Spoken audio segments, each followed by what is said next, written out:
दूसरा, हमारी ऊर्जा के जो केंद्र हैं बहुत गुप्त षड्यंत्र हैं। उन ऊर्जा के केंद्रों से हम ऊर्जा, उत्साह और देव कृपा प्राप्त ना कर सके, इसके लिए बहुत बड़ा गुप्त षड्यंत्र चल रहा है। वो कैसे कैसे चल रहा है मैं बताता हूँ। हम तिलक लगाते हैं जी। मेरे पास अभी साथ नहीं है तिलक, नहीं तो मैंने देखा है तिलक लगाओ, अभी आपका दिमाग रिलैक्स हो जाएगा और आपके शरीर में इतनी ताकत हो जाएगी, आप 10 किलो वजन उठा सकते हैं, 12 या 15 किलो वजन उठा लेंगे आप उसी टाइम। मैं आपके कैमरे के आगे करके दिखा दूंगा, आज मैं उस तैयारी से नहीं आया। तो वो तिलक जिसके कारण हमारा पूरा पिट्यूटरी ग्लैंड, पूरा सिस्टम एक्टिवेट होता था, हमारा ओज तेज बढ़ता था, हमारी सम्मोहन शक्ति पैदा होती थी हमारे अंदर, वो सब होता था। वो तिलक जहरीला है। उस तिलक को लगाने के बाद सर दर्द होती है, हम बीमार होते हैं। केमिकल से बना हुआ तिलक है, लाल रंग का हो चाहे क्रीम कलर का, सब पीले रंग का हो, सब केमिकल से बना हुआ है। मेरे साथ एक व्यक्ति, चंबे में 2-3 लोग गए हुए थे, वहां मंदिर में मैंने बताया, उन्होंने कहा तिलक लगाने के बाद मुझे सर दर्द हो रही है। तो आपको ये तिलक नहीं लगाना है। आप कहेंगे तिलक कहाँ से लाए, मैं अभी बता देता हूँ। बनाओ शुद्ध हल्दी, घर की पिसी हुई, बाजार की हल्दी नहीं लानी पीसने को, किसान से लानी हल्दी। इस हल्दी को डाई किया हुआ है, गांठों को डाई कर दिया। तो हल्दी की गांठ को भी घर पे नहीं पीस सकते आप, किसान से हल्दी लो, वो लेकर आप पीस लो, वो थोड़ी ब्राउनिश पे होती है, वो पीस कर उसका पाउडर बनाओ, बढ़िया पाउडर। बनाने के बाद उसमें 1 कटोरी 100 ग्राम अगर है तो उसमें लगभग 3 ग्राम आप, एक छोटा चम्मच पीस कर सुहागा, बोरेक्स, कच्चा सुहागा, वो डाल दो। उसके बाद उसमें आप जो चूना होता है ना तंबाकू के साथ खाने वाला, छोटा चम्मच 5 ग्राम चूना डाल दो। हाथ में दस्ताने पहनकर ग्लोव्स, उसको मसलो, मसल कर उसमें इतना नींबू का रस निचोड़ो जिससे वो गीला हो जाए। अब कांच की, चीनी मिट्टी की, सेरामिक की प्लेट में उसको छाया में फैलाकर पंखे के नीचे सुखा दो। बढ़िया ब्राउन लाल रंग का सिंदूर बन गया। लगाने के बाद आपको पता लगेगा कि तिलक लगाते ही एनर्जी आई, हमारा दिमाग विश्राम, रिलैक्स हुआ। वो तिलक लगाओ, पहला समाधान हो गया। नंबर 2, आपकी जो धूप अगरबत्ती आप धूनी दे रहे हैं देवी देवताओं को जी, धूप थोड़ी दे रहे हैं आप, वो आपको छोड़कर जा चुके हैं। उस मंदिर में कहाँ होंगे जहां पे जो केमिकल दुनिया भर में प्रतिबंधित हैं, जहरीले केमिकल, उसी से आपकी धूप बनी है, उसी से आपकी अगरबत्ती बनी है। और या फिर टायरसोल का पाउडर भी पड़ा है आपकी धूप में। तो इतना खराब उसमें जो सब जहर डले हुए हैं, उस धूप को आप मंदिर में बनाएंगे, उसमें देवी देवता रहेंगे क्यों आपके? तो कभी के छोड़कर चले गए होंगे, ऐसा मुझे लगता है। और धूप की गंध के कारण, मेरे मित्र बोलते हैं, जब अगरबत्ती जलती है तो बदबू के कारण सर दर्द होती है। पंडित को समझ नहीं आ रहा है ये बात। अरे हमारे शास्त्रों में लिखा है, जिन शास्त्रों को मानकर आप मंदिर में बैठे हो, जिसकी रोटी खा रहे हो, बांस को जलाना वर्जित है जी, अपवित्र है। और नई शोध यह कह रहा है अपवित्र का मतलब है बांस को जलने से जो गैसेस पैदा होती है उसे कैंसर होता है। अब वो जहरीली अगरबत्ती, जहरीली धूप जला रहे हो, आपका कल्याण कैसे होगा? कौन आप पे कृपा करेगी? तो उसको बंद करो। और जो मैंने धूप बताई ना, देसी गाय का गोबर, कुछ नहीं तो कम से कम इतना तो करो, शुद्ध धूप नहीं है तो देसी गाय के गोबर के टुकड़े सुखाने के बाद काट लो छुरी से, या गीले गोबर की बत्तियां बना दो, उसको देसी गाय का घी लगाओ, गैस पे, माचिस पे, मोमबत्ती पे जलाओ और जलाकर उसको रखो। उसके ऊपर थोड़ा सा गुड़ लगा दो। गुड़ लगाते ही वहां पे इतनी ऊर्जा पैदा होती है, इतनी सकारात्मक पॉजिटिविटी पैदा होती है, आपको आनंद आएगा। तो देसी गाय के घी में गुड़, बस गुड़ तो इतना सा डालना है, घी आपका आधा चम्मच लग जाएगा। तो तीनों मिलने के बाद भरपूर ऑक्सीजन बनाती है। करके देख लो। आप कहेंगे कौन सा रिसर्च पेपर क्या है? नहीं है, गायब होते हैं रिसर्च पेपर, कौन बताएगा हमें? आप करके देखो क्या होगा। और उसके बाद वो भस्म जो बची, खांसी, जुकाम, बुखार, इतनी सी पुराने गुड़ के साथ या शहद के साथ चटाओ, देखो 50, 60, 70, 80% लाभ आएगा उसी समय। और तिलक लगाओ तो एनर्जी से भर जाओगे उसी भस्म की। तो तिलक हो गया, धूप हो गई, हो गया।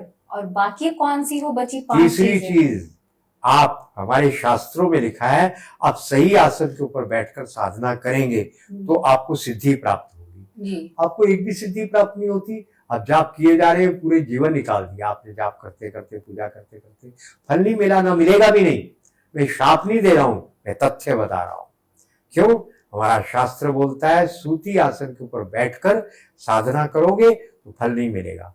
सूती आसन पे आसन करो, प्राणायाम करो, सो जाओ, विश्राम करो, सब कुछ करो, बैठो, मगर साधना नहीं कर सकते हैं। आप तो सूती से भी कहीं घटिया आसन पे बैठे हो, नायलॉन पे बैठे हो, प्लास्टिक पे बैठे हो, फोम पे बैठे हो, उस पे बैठ के साधना कर रहे हो। जितनी साधना पुरानी है वो भी समाप्त।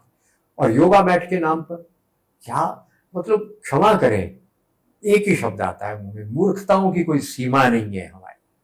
हम इतने बुद्धिमान हो गए हैं कि कदम कदम पे मूर्खताएं करने के लिए हम बाध्य हो गए हैं अपनी बुद्धिमत्ता के घमंड में। तो फिर आसन कैसा? उसके ऊपर योगा मैट बिठा रहे हैं, नायलॉन पे आप आसन कर रहे हैं, आपकी जीवनी शक्ति तो समाप्त तो हो रही है।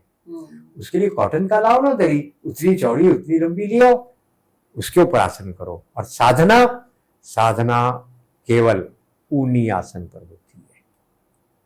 शुद्ध ऊन का आसन लाओ, चाहे मरीना वूल हो, चाहे भेड़ का हो, चाहे किसी तरह का हो, उसको काट लो, शॉल ले लो। दूसरा विकल्प है रेशम 1500 रुपए मीटर है, 1 मीटर लाओ, उसको 4 फोल्ड वो करके, उसको 4 उसकी परतें बनाकर सिलाइयाँ करके ऐसे छोटा सा बन जाएगा, रखो अपने साथ, ले जाओ कहीं भी, उस पर बैठ के साधना करो। तीसरा कुशासन। तो कुशासन पे आजकल के लोग कैसे बैठेंगे, वो तो चुभता है, उस पे नहीं आप लोग बैठ सकते। और इन सब से ऊपर है गोबर का आसन। जो अघोरी सिद्धियां करने के लिए शमशान में बैठते हैं, वो क्या करते थे, क्या करते हैं, देसी गाय के गोबर का आसन बनाते हैं। रहस्य बता रहा हूं उनका मैं आपको। और अपने चारों ओर देसी गाय के गोबर की रेखा खींचते हैं। जितनी वहां पे भी तामसिक शक्तियां हैं, कीटाणु हैं, रोगाणु हैं, कितने होंगे शमशान में आपके, कोई असर नहीं करते हैं, बस गोबर से हो जाता है ये सब कुछ। तो अगर आपको इनमें से कोई आसन, कम से कम ऊनी आसन या रेशमी आसन, तो कोई समस्या नहीं है, उस पर बैठकर पूर्व को मुंह करके ये गोबर की धूप जलाकर आप एक दिन साधना करोगे, आप कहेंगे कुछ बात बनी, नशा, सरूर, एनर्जी लेवल बढ़ने लगे, समझो सिद्धि की दिशा में आप बढ़ रहे हैं, देव शक्तियों की कृपा आप पे होने लग गई है। तो ये आसन ठीक करिए। आपके सारे मंदिरों में प्लास्टिक प्लास्टिक प्लास्टिक बिछा है, आपका कल्याण कैसे होगा? उसी पे चलकर जा रहे हो, उसी पे चलकर आ रहे हो। देव प्रतिमा में अगर कोई जीवन है, वहां से ऊर्जा ली और आसन प्लास्टिक पे चलते चलते सब गवा दी, घर लेकर तो कुछ भी नहीं पहुंचे आप। ना समझी पे ना समझी हो रही है कदम कदम पे। पर मैं प्रभु की बड़ी धन्यवाद मानता हूँ, कम से कम मेरे जैसे व्यक्ति को तो बुद्धि दे दी जो नजर आ रहा है, और मैं इसलिए कहता हूँ मेरा जीवन तो सार्थक हो गया। और हम सबको आपके बता भी तो रहे। हाँ, वही मैं कह रहा हूँ जी, कि बार बार मेरा मन करता है मैं आपको कहूँगा बेटे मुझे सब समझ आ रहा है, आप मेरे से बहुत छोटे हैं ना, आपको बुरा तो नहीं लगेगा? नहीं, हाँ, मेरा तो मुझे ये प्रभु ने बड़ा सौभाग्य दिया, और मुझे लगता है मेरे प्राण अभी निकल जाए तो फिर मैं सुख से जाऊंगा, तृप्त से जाऊंगा। क्यों? बहुत काम प्रभु ने करवा दिया मेरे हाथ से, बड़े बड़े काम, करोड़ों फॉलोअर्स मिल गए, व्यूज मिल गए। और अगर और 10-20 साल जिलाना है तो कोई मेरे ऊपर कृपा नहीं, प्रभु आपको जो काम लेना है ले लो, मुझे नहीं चाहिए, मुझे तो केवल आपकी कृपा चाहिए। तो खैर आगे बढ़े जी।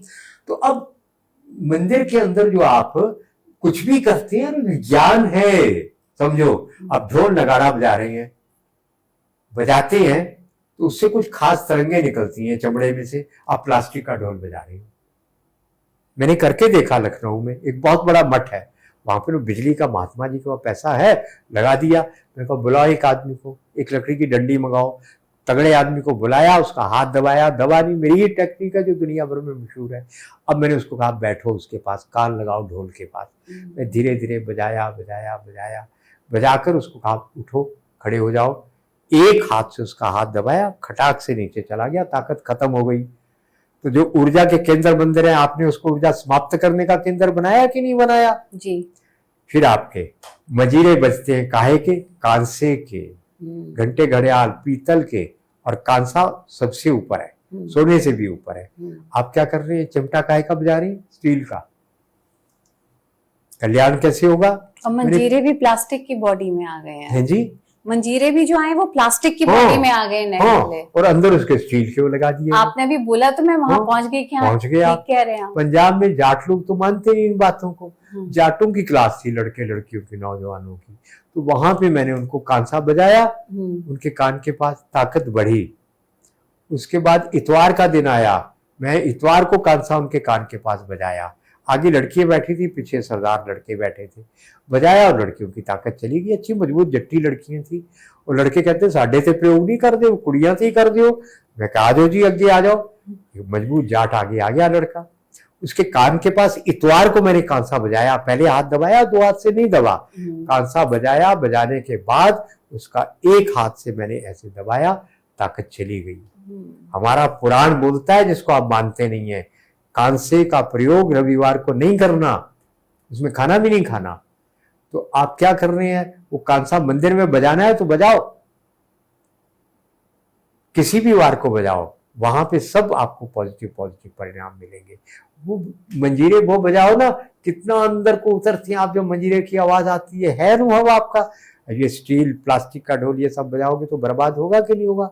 हम अपने आप को बिना सोचे समझे कर रहे हैं, हमको पता ही नहीं विज्ञान है मंदिर, ऊर्जा का केंद्र है मंदिर, हमको समझ नहीं है, नासमझी से हम अपने आप को स्वयं बर्बाद कर रहे हैं। अब आप देखिए मंदिरों का वास्तु भी तो कुछ होता है जी। आपको पता है कि नहीं पता कि शिरोपास पिरामिड के अंदर 5000 साल पुराना शहद मिला, खाकर देखा एकदम बढ़िया, 5000 साल पुराना, जो उसमें चूहे बिल्लियों को घिस गए, फंस गए और मर गए, कभी नहीं सड़े, सूख गए, ड्राई हो गए, सड़े नहीं आज तक। फिर वहां पे गेहूं के बीज मिले 5000 साल पुराने।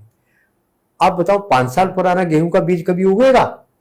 मैं 500 साल नहीं 5000 साल कह रहा हूं, उसको उगाया, जर्मिनेशन हुई, गेहूं उग गया। कितनी एनर्जी है, क्या है वो? केवल शेप, आकृति, उस आकृति में इतना दम है। आपके मंदिर कैसे होते हैं? या तो पिरामिड के आकार के होते हैं या गोल गुंबद होता है। ये अरब से नहीं आया, यहां से अरब में गए हैं ये। उनके पास क्या था, उनको तो कुछ बनाने नहीं आता था, तो एकदम जंगली बेचारे लोग थे, पिछड़े हुए। वो गुंबद, उसके नीचे जब बैठते हैं, आपने अगर मंदिर गए अनुभव किया होगा, जो पुराने मंदिर जिनमें अंदर गुंबद खाली है, वहां खड़े होते ही कुछ होने लगता है। ऐसा लगता है कि कुछ बस हल्का होता जा रहा है, हल्का हो रहा है, तनाव खत्म हो रहा है, खत्म हो रहा है। अब हमने क्या कर दिया, अब तो हम बुद्धिमान हो गए ना, स्लैब डाल दिया, स्लैब के ऊपर गुंबद बनाओ, कुछ भी बनाओ, आपको क्या लाभ मिलने वाला है उसका? ये सब कुछ उल्टा उल्टा उल्टा कर रहे हैं। अंतिम बात, आप फूल कौन से चढ़ा रहे हैं? गेंदे के, जेनेटिकली मॉडिफाइड जहरीले फूल जो आदमी को मार देंगे। वो फूल आप माला भी पहना रहे हैं, वही खुद भी ले रहे हैं। सूंघ कर देखो, सुगंध है उसमें, उस फूल को हाथ में पकड़ो, ताकत खत्म हो जाती है। तो आपके फूल भी गलत, माला भी गलत, सब कुछ, धूप बत्ती आसन सब गलत। आपको कहां से जीवनी शक्ति मिलेगी? इससे अच्छा तो मंदिर मत जाओ, कल्याण तो नहीं होगा, होगा तो फिर भी विनाश, पर कम विनाश होगा। और मंदिर जाना है तो अपने मंदिर को मंदिर जैसा बनाओ, फिर देखो कैसे नहीं ऊर्जा मिलती। देवी देवताओं की कृपा, आशीर्वाद, जो प्रार्थना करोगे फल मिलेगा ना, उसका सुनी जाएगी आपकी प्रार्थना। ये बदल कर देखो, और आपके माध्यम तक कुछ 100 लोगों तक भी ये संदेश पहुंचा, मैं समझूंगा मेरा प्रयास सार्थक हुआ, आपका प्रयास सार्थक।